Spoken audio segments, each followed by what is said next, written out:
Close your eyes for a moment and imagine walking through the streets of ancient Rome. The sun warms the marble buildings. The market is bustling with people selling bread, olives, fish, and spices, and the smell of roasting meat fills the air. Everywhere you look, Romans are busy with their daily routines, from merchants shouting to customers, to children running along the streets. But there is one thing that unites almost everyone in the city: wine. Wine was everywhere in Roman life. It was not only a drink for the wealthy elite at lavish banquets. It was a staple for soldiers, workers, and even children in diluted form. Unlike today, Romans rarely drank wine straight from the bottle. Drinking it undiluted was considered barbaric and even dangerous because Roman wines were very strong. Instead, they often mixed it with water, sometimes adding honey, herbs, or spices to create a smoother, sweeter taste.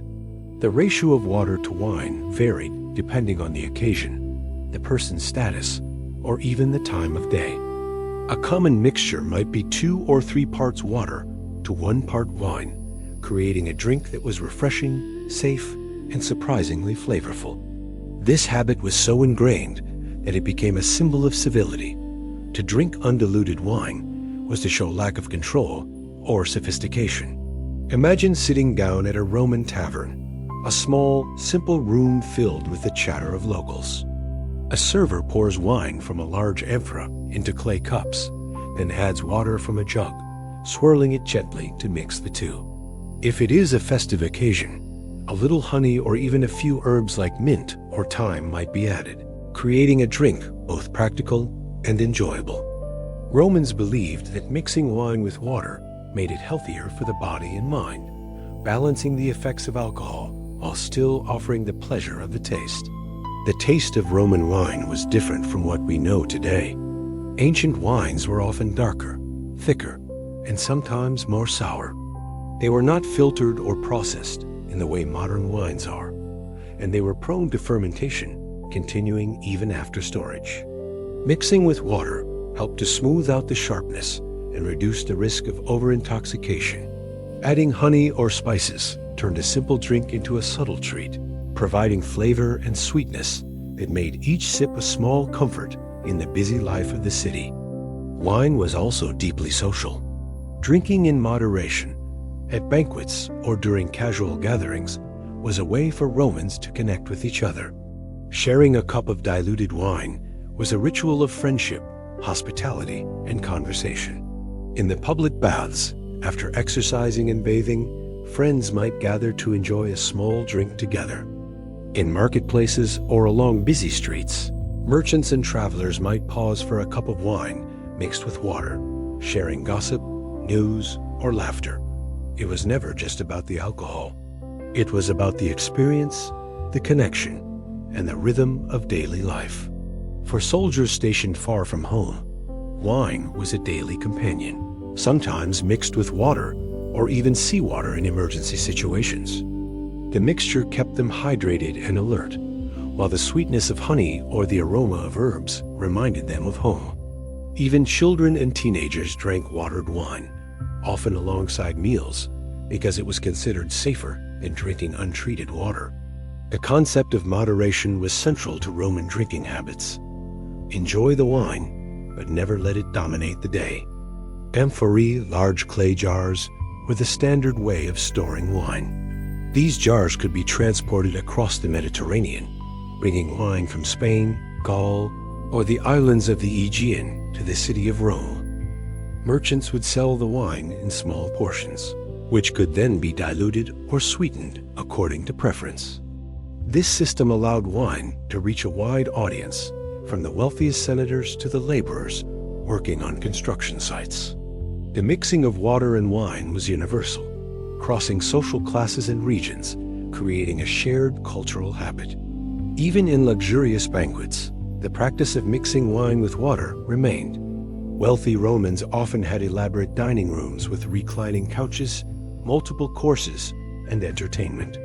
During these events, wine was served in bowls or cups, always diluted to the preferred strength. Sometimes the host would impress guests with a variety of mixtures. A cup with honey, another with herbs, or one slightly stronger for those who desired it. This attention to detail showed sophistication, hospitality, and knowledge of taste. Drinking was not reckless. It was an art, a balance between enjoyment and moderation. The tradition of mixing wine with water also had a spiritual and symbolic side. Wine was associated with Bacchus, the god of wine and revelry, and its proper consumption was part of religious rituals. Temples and offerings often included wine, diluted or sweetened, as a gift to the gods. Participating in these rituals, Romans practiced moderation and respect, blending pleasure with duty. In festivals and public ceremonies, wine was always treated with care, both to honor tradition and to maintain social order. As we step back and imagine the streets, taverns, and homes of Rome, the smell of wine, honey, and herbs fills the air. We can see people laughing, sharing stories, and enjoying the simple ritual of mixing their wine. It is a moment that connects them, a small joy in the rhythm of daily life. The art of drinking wine in moderation, blending flavors, and sharing with others reminds us that even thousands of years ago, people sought pleasure, balance, and community in small but meaningful ways. As we continue our journey through ancient Rome, let us explore the more unusual and creative ways Romans enjoyed their wine. Beyond the simple mixture of water and wine, many experimented with flavors, sweeteners, and herbs to create drinks that were as much about taste as they were about social ritual. Honey, a precious ingredient, was often added to wine, not just for sweetness, but also for medicinal purposes. It was believed that honey could improve digestion, strengthen the body, and even lift the spirit, making a cup of diluted wine a small remedy as well as a pleasure. Herbs played a surprisingly significant role in Roman wine culture. Mint, bay leaves, myrtle, and thyme were common additions, giving the drink an aromatic twist. Sometimes flowers such as roses or violets were soaked in wine to produce subtle, fragrant notes. Imagine walking into a small tavern in Pompeii and catching the faint scent of honey and mint, the mixture swirling gently in clay cups, inviting patrons to taste and savor. These additions were not random. They reflected both local agricultural products and the desire to elevate a simple drink into a refined experience. Roman cooks and tavern owners even experimented with temperature. Wine could be served slightly warmed, especially in winter months, or cooled with snow or cold water during summer. These adjustments were early forms of wine pairing and seasonality, showing a sophisticated understanding of how taste could be enhanced by context. The mixture of water and wine remained constant, but the final flavor could vary dramatically depending on sweeteners, herbs, and temperature, giving each drink a unique personality. Beyond flavor, Romans also appreciated the social and aesthetic aspect of wine. Cups and bowls were chosen not just for function, but for beauty. Some wealthy households used finely crafted glass cups, decorated with intricate patterns, while everyday taverns relied on simple clay cups.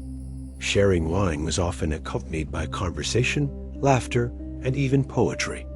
Guests would toast to health, friendship, or success, reciting short verses and enjoying the moment together. Wine was more than a beverage.